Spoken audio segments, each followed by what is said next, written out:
প্রত্যেকটা বিচারের জন্য বাবা মাকে এখন পর্যন্ত কাঁদতে হচ্ছে। বিশেষ করে গত 16.5 বছরে সীমান্তে 588 জন মানুষকে নির্মমভাবে, পাখির মতন নির্মমভাবে গুলি করে হত্যা করা হয়েছে।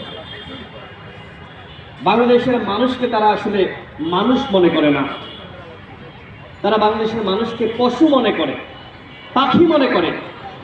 সীমান্তে যে কোনো কাজের জন্য গেলেই একজন কৃষক ভারতের সীমান্তে যার জমি, সেখানে সে ধান খেতে, গম খেতে বা যে কোনো কাজে গিয়েছে, সেখানে তাকে দূর থেকে দেখা মাত্র গুলি করে নির্মমভাবে হত্যা করেছে।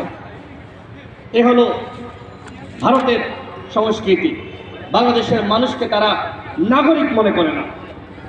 এদেশের তরুণ সমাজ দেখিয়ে দিয়েছে যে আওয়ামী ফ্যাসিবাদের মাধ্যমে ভারত যে বাংলাদেশকে একটা তাদের অঙ্গরাজ্য বানাতে চেয়েছিল, সেটি এদেশের তরুণ সমাজ হতে দেয়নি। যখন গণঅভ্যুত্থান হয়েছে আপনারা দেখেছেন, এদেশের তরুণ সমাজ স্লোগানগুলো ছিল দিল্লি না ঢাকা। কেন এই স্লোগান? ভারতকে বুঝতে হবে এদেশের জনগণকে নিয়ে এই ধরনের ছিনিমিনি খেলা আর চলবে না। আমরা এইগুলো মানব না। আমার বোন ফেলানিকে যেভাবে গুলি করে এরপরে কাঁটাতারের বেড়ার সাথে তাকে যেভাবে ঝুলিয়ে রেখেছিল, এইটি ভারতের নিকৃষ্ট আচরণ, বর্বর মানসিকতা। ভারতকে আমরা বলতে চাই, এই মানসিকতা বাংলাদেশের জনগণকে কেন্দ্র করে পোষণ করলে সেটি আমরা মানব না। আমরা ভারতের সাথে যুদ্ধ চাই না, আমরা শান্তি চাই, বন্ধুত্ব চাই। তবে সেই বন্ধুত্ব হতে হবে সম্পর্কে ন্যায্যতা, সমতা। আওয়ামী লীগ ভারতের সাথে গোলামীর সম্পর্ক তৈরি করেছিল, স্বামী স্ত্রীর সম্পর্ক তৈরি করেছিল, রাখি বন্ধনের সম্পর্ক তৈরি করেছিল, যে কারণে এই শেখ হাসিনা স্বৈরাচার তাবেদার আজকে দেখেন এত গুম, খুন, নির্যাতন, নিপীড়নের পরে পৃথিবীর কোন রাষ্ট্রে জায়গা পায়নি। আজকে ভারত তাকে সেখানে জায়গা দিয়েছে। এই সরকারকে বলবো, যেভাবে শেখ হাসিনা বাংলাদেশকে নিয়ে ছিনিমিনি খেলেছে, বাংলাদেশকে ভারতের একটি করদ রাজ্য বানিয়েছিল, একটি অঙ্গরাজ্য বানানোর পায়তারা করেছিল, শেখ হাসিনাকে অনতিবিলম্বে ভারত থেকে ফিরিয়ে আনতে হবে।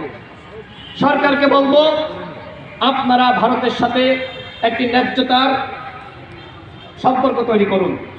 ভারত যাতে আর কোনোদিন এদেশের রাজনীতি, এদেশের সংস্কৃতির দিকে চোখ তুলে তাকাতে না পারে।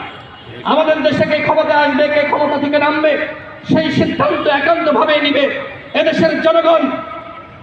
কিন্তু আমরা দেখেছি গত 3 মেয়াদে আওয়ামী লীগকে কিভাবে জোরপূর্বক ভারত ক্ষমতায় বসিয়ে রেখেছিল। এভাবে জবরদস্তি করে কাউকে আপনারা চাইলে আর ক্ষমতায় বসাতে পারবেন না। বাংলাদেশে গণতন্ত্রের সূচনা শুরু হয়েছে। এখন থেকে এই দেশকে কিভাবে পরিচালনা করব, সেই সিদ্ধান্ত দেশের জনগণ আমরা নিব। ভারতকে আর নাক গলানোর সুযোগ আমরা দিব না। আমি কথা বাড়াবো না।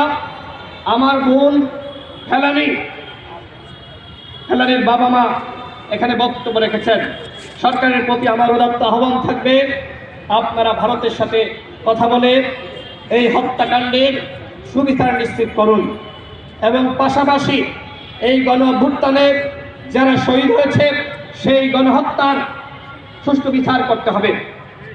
এবং বিগত 15-16 বছরে যারা গুম খুনের শিকার হয়েছে, বিশেষ করে অধিকার, আপনারা দেখেছেন বাংলাদেশে এই সংগঠনটি কিভাবে এই গুম নিয়ে, খুন নিয়ে কাজ করেছে। যখন কেউ কথা বলতে পারত না, তখন এই অধিকার মানুষের কল্যাণে এই গুম খুনের তথ্য আন্তর্জাতিক মহলের কাছে তুলে ধরার জন্য কাজ করেছে। এই অধিকারের নিবন্ধন পর্যন্ত বাতিল করা হয়েছিল। বিশেষ করে শাপলা চত্বরের যে হত্যাকাণ্ড, বাংলাদেশের কোনো একটি সংগঠন তার সঠিক পরিসংখ্যান দিতে পারে না, একমাত্র অধিকার দিয়েছিল। যে কারণে অধিকারের এখন বর্তমান উপদেষ্টা আদিলুর রহমান শুভ্র, নাসিরউদ্দিন আনান, তাদেরকে কিভাবে হাসিনা কারাগারে প্রেরণ করেছিল, আপনারা দেখেছেন। অমানসিক নির্যাতন করেছে, হয়রানি